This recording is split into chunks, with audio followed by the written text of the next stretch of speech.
our reporter in Pretoria, Sipho Stuurman, who's at the Pretoria High Court. A very good morning to you, Sipho. What's happening where you are?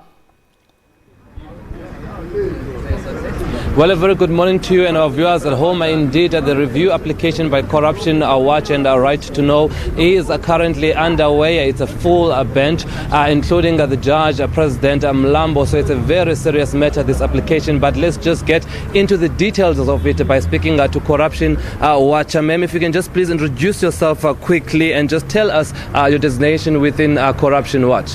Yes, so I'm an attorney and I head up the Legal and Investigations Unit at Corruption Watch. All right, Deborah, now talk to us about why has Corruption Watch decided these many years later to bring the Seriti Commission for a review? Yes, so it's a long story, and the story of the arms deal actually starts in the late 1990s. However, after sustained public outcry as well as the Constitutional Court judgment in 2011, Jacob Zuma was forced, or the former president was forced, to call a commission of inquiry. The commission took 4 years to do its work, and in April 2015 it published its findings.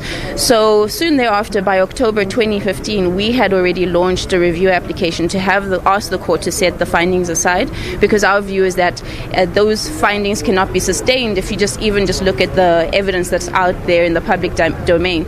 So it's been a long battle. However, we took it up within 8 months of the findings actually being published.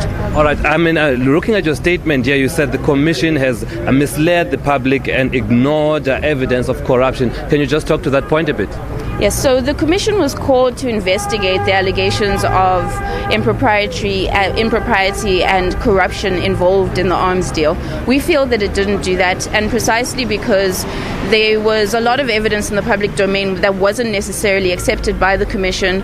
We feel that certain key witnesses' evidence wasn't properly tested. As a matter of fact, we are aware as well that certain key witnesses who were critical witnesses actually didn't take part in the commission because they objected to the way that it was being conducted.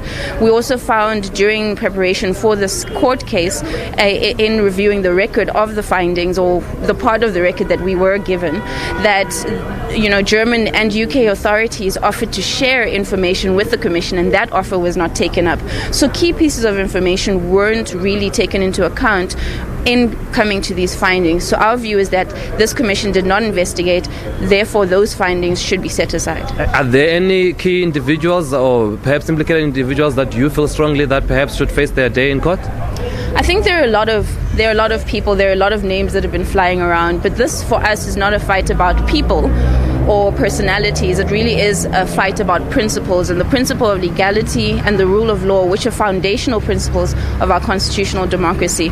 So this fight is one that we're taking up in the public interest, and we've been fighting it since 2016. And just finally, what has the presidency said in terms of this application? I know that you've obviously cited them as a party into this matter. Yes.